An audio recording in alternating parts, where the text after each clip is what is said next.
Ya, selamat pagi. Kali ini kita akan masuk dalam materi yang kedua dalam mata kuliah Kalkulus 2 di SP saat ini, yaitu mengenai maksimum dan minimum. Nah, ini adalah aplikasi dari turunan. Oke, yang pertama kita pahami dulu apa itu maksimum dan minimum ya. Jadi misalkan ada sebuah selang S, domain, jadi himpunan S itu adalah domain fungsi f ya, yang mempunyai titik C. Nah, kalau fc ya, nilai fungsi C lebih besar dari semua X yang lainnya, nilai fungsi X yang lain, maka FC itu dinamakan nilai maksimum. Jadi kalau dia nilai yang terbesar, maka dia nilai maksimum. Sebaliknya, kalau FC ya, nilai fungsi C yang tadi itu lebih kecil atau sama dengan nilai fungsi X di tempat lainnya ya, maka FC itu adalah nilai minimum.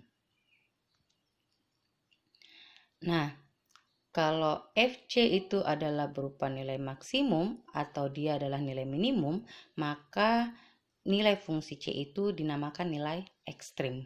Jadi nilai ekstrim itu kalau dia maksimum atau kalau dia minimum. Nah, itu mengenai maksimum dan minimum ya. Nah, sekarang nilai ekstrim yang tadi, nilai maksimum atau nilai minimum ya, itu pasti terletak pada titik kritis. Nah, apa itu titik kritis? Titik kritis itu bisa berupa salah satu dari 3 hal ini. Yang pertama, kalau dia berada di ujung interval. Interval itu misalnya X-nya dari min 2 sampai 4. Berarti ujungnya adalah minus 2 dan 4. Itu ujung interval, ya. Yang kedua, dia adalah titik stasioner, ya. Jadi titik kritis yang kedua adalah kalau dia berupa titik stasioner. Apa itu titik stasioner? Titik C di mana turunan pertamanya C itu sama dengan 0. Ya, jadi kalau turunannya 0 berarti itulah titik stasioner. Yang ketiga adalah titik singular. Nah, titik singular itu adalah titik di mana turunan pertamanya tidak ada. Jadi kalau tidak ada turunannya berarti tidak ada titik singular. Jadi soal-soal yang saya berikan nanti ini selalu ada turunannya karena kita belajar mengenai turunan ya. Jadi selalu ada turunannya. Kalau turunannya ada berarti titik singularnya yang tidak ada ya. Jadi perhatikan baik-baik ini. Kalau turunannya ada, maka titik singularnya tidak ada. Nah, tadi saya sudah sampaikan bahwa soal-soal yang saya berikan nantinya itu pasti turunannya ada. Nah, jadi kalau turunannya ada, berarti tidak usah dicari yang nomor 3 ini. Tidak usah dicari titik singularnya. Ya. Oke, nah sekarang kita melangkah bagaimana prosedur menghitung nilai maksimum atau nilai minimum. Nah, langkah yang pertama adalah kita cari dulu titik-titik kritis dari fungsi f. Yang mana itu tadi titik kritis? Pertama titik ujung interval, kedua titik stasioner, ketiga titik singular. Nah, karena titik singularnya tidak ada, maka kita cuma cari 2. Titik ujung interval dan titik stasioner. Oke, langkah yang kedua adalah kita menghitung ya, kita menghitung nilai dari fungsi f pada setiap titik kritis. Ya, jadi kita hitung nilai fungsinya berapa nilainya. Jadi kalau sudah didapat nih x-nya, maka kita hitung f-nya. Ya. Jadi titik kritis itu x-nya ya, titik-titiknya. Oke. Kalau kita sudah dapatkan nilai-nilai f, maka nilai fungsi f yang terbesar itulah nilai maksimum yang tadi ya. Nilai fungsi f yang terkecil itulah nilai minimum. Jadi dari semua nilai f yang didapat nanti, yang terbesar itu maksimum, yang terkecil itu minimum. Oke, kita lihat contohnya. Tentukan nilai maksimum dan minimum dari fungsi min x kuadrat tambah 3x tambah 4 dari selang minus 3 sampai 3. Jadi ujung intervalnya inilah minus 3 dan 3. Jadi kita sudah dapat 2 titik kritis ya, yaitu minus 3 dan 3. Oke, ini ujung interval. Nah, kalau sudah didapat titik kritisnya minus 3 dan 3, langkah kedua tadi hitung langsung nilai F-nya. Jadi kalau X-nya minus 3, maka ya, jadi kalau X-nya minus 3, maka ini X-nya minus 3 ya, yang ujung interval. Ini minus 3, maka minus 3 ini kita masukkan ke dalam sini. Ganti semua X-nya, ya, ganti semua X-nya menjadi minus 3. Jadi minus X kuadrat berarti minus 3 kuadrat. Tambah 3X. Tambah 3 kali min 3. X-nya min 3. Tambah 4. Tambah 4. Maka hasilnya adalah minus 3 pangkat 2 positif 9. Ada minus di depannya menjadi negatif 9. 3 kali min 3 min 9, berarti min 9 tambah min 9 berarti tambah ketemu kurang menjadi kurang. Jadi min 9 kurang 9 ditambah 4. Min 9 kurang 9 min 18 ditambah 4 hasilnya adalah minus 14. Ya. Nah, titik kritis yang kedua adalah ini. Tadi positif 3. Karena ujung intervalnya ada 2, min 3 dan 3. Ya. Nah, kita masukkan lagi seperti cara tadi, tapi ganti X-nya menjadi 3. Jadi ganti ini X-nya menjadi 3. Ya. Jadi min X kuadrat, min 3 kuadrat, tambah 3X, tambah 3 kali 3, tambah 4 ini. Ya. 3 kuadrat 9, ada minus di depannya berarti minus 9. 3 kali 3 9, min 9 tambah 9 0, habis. Ditambah 4, 0 tambah 4 ya 4. Ya. Nah, itu yang pertama, titik ujung interval. Yang kedua, titik stasioner, yaitu titik di mana turunan pertamanya sama dengan 0. Jadi kita cari turunannya ini. Kita sudah belajar turunan minggu kemarin. Jadi turunannya min X kuadrat. Itu adalah min 2X. Tambah turunannya 3X, yaitu 3. Tambah turunannya 4, 0. Tidak perlu. Berarti F aksennya itu adalah min 2X tambah 3. Nah, turunan pertama kita samakan dengan 0. Ya. Turunan pertama ini kita samakan dengan 0. Oke. Nah, kita dapatkan min 2X tetap di sebelah kiri, plus 3 kita pindahkan ke kanan, jadinya seperti ini. Min 2X sama dengan minus 3. Plus pindah tempat menjadi minus. Maka, karena di sini adalah min 2 kali X, kali pindah tempat, jadi min 2 nya ini kita mau pindahkan ke sebelah kanan, berarti kali pindah tempat menjadi bagi. Maka X sama dengan minus 3 bagi minus 2. Minus bagi minus positif. 3 bagi 2 adalah 1,5. Nah, kita sudah dapat nilai X. Inilah titik kritis. Ini titik kritis yang ketiga. Ya, titik stasioner. Maka langkah berikutnya sama seperti tadi, masukkan nilai X ke dalam Fx. Ingat langkah keduanya adalah menghitung nilai F. Ya, jadi ganti X-nya di sini menjadi 1,5. Maka hasilnya minus X kuadrat minus 1,5 pangkat 2 tambah 3X tambah 3 kali 1,5 ditambah 4. Ya. Nah, 1,5 pangkat 2 itu 2,25. Ada minus berarti minus ya.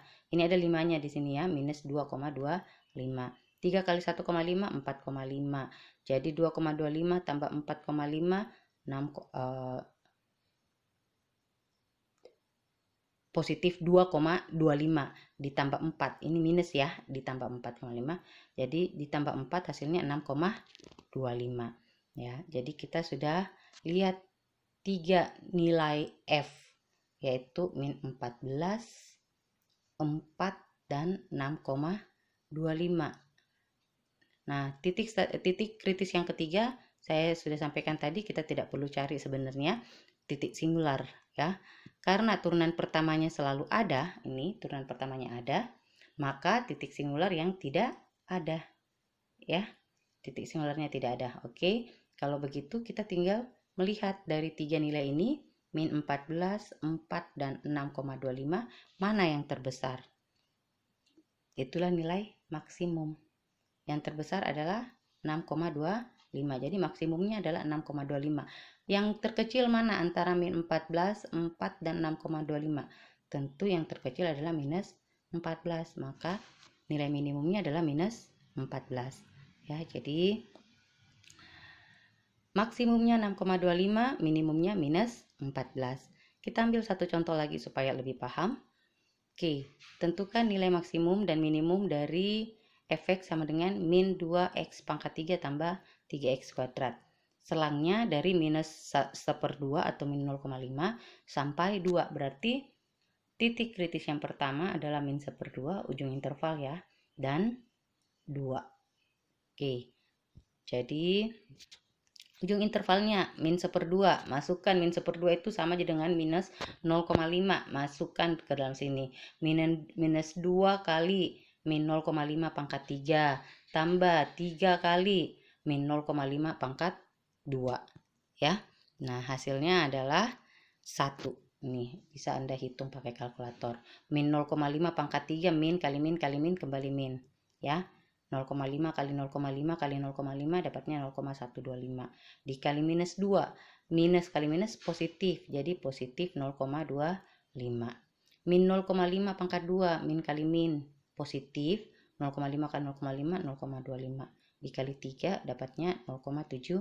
0,25 tambah 0,75 1 ya. Jadi nilai F yang pertama adalah 1. Nah, selanjutnya X-nya 2. Ini ujung interval yang kedua, yaitu 2.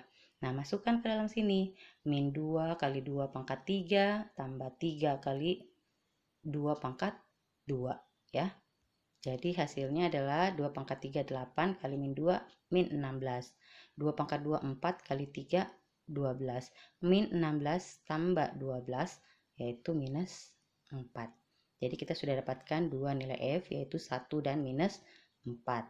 Nah, selesai ujung interval, langkah yang kedua adalah cari titik stasioner. Ingat, titik stasioner itu titik di mana turunan pertamanya ini sama dengan 0. Nah, apa turunannya? Min 2x pangkat 3. Ingat, pangkat dikali ya. 3 kali min 2, min 6. X tinggal pangkat 2. Jadi ini min 6x pangkat 2. Kalau turunannya 3x pangkat 2, 2 dikali 3, 6. X-nya tinggal pangkat 1, berarti 6x. Jadi turunannya ini adalah min 6x kuadrat tambah 6x. Nah, itu yang kita cari nilai X-nya. Nih, min 6x kuadrat tambah 6x. Turunan pertama sama dengan 0. Oke, jadi caranya kita faktorkan. Sama-sama ada 6x-nya, maka kita keluarkan min 6x sama dengan min 6x kali x min 6x kuadrat. Min 6x kali min 1 positif 6x. Maka kita dapatkan min 6x sama dengan 0 atau x kurang 1 sama dengan 0. Ya, seperti ini kan. Ini pelajaran SD ya, SMP ya. Min 6x sama dengan 0 atau x kurang 1 sama dengan 0. Kalau min 6x sama dengan 0, min 6 kali berapa dapat 0? Berarti x-nya pasti 0. Kalau berapa dikurang 1 hasilnya 0. Berarti kita dapatkan X-nya 0 dengan X-nya 1. Nih, 1 kurang 1 kan 0. Jadi ada dua titik stasionernya. Kalau yang soal pertama tadi kita cuma dapat satu titik stasioner. Nah, di sini ada dua titik stasioner. Maka dua-duanya kita masukkan. Ya. Untuk X-nya 0, hitung F0-nya. Yaitu tadi min 2X pangkat 3 tambah 3X pangkat 2. Ya. 0 pangkat berapapun kali berapapun kan hasilnya 0. Berarti X, untuk X-nya 0, F-nya itu 0 nilai F-nya ya. Oke, kalau X-nya 1, masukkan lagi min 2 kali X pangkat 3 tambah 3 kali X pangkat 2 ya. 1 dikali berapapun, pangkat berapapun ya, jadi tetap dirinya sendiri ya. Jadi 1 pangkat 3, 1 dikali min 2 ya tetap min 2. 1 pangkat 2, 1 dikali 3 ya tetap 3. Jadi min 2 tambah 3 itu 1. Nah, titik singular ya tidak ada titik singular ya. Titik singularnya selalu saya sampaikan tadi tidak ada. Kenapa? Karena turunannya ada. Ini turunannya ada, min 6x kuadrat tambah 6x ya. Berapapun nilai x dimasukkan pasti ada. Nah, sehingga kita peroleh dari minus 4 tadi nilainya ada ya. Minus 4, 0, 1 dan berapa tadi tuh ya. Jadi ini 1, ini 0, yang tadi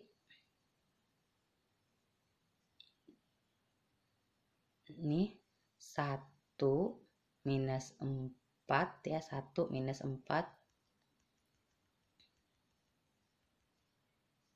1 minus 4, 0 dan 1. Berarti yang terbesar adalah 1, walaupun ada 2 ya, nilai satunya tetap sama, kita hitung yang terbesar adalah 1 dan yang terkecil adalah minus 4. Oke, sudah paham sampai di sini?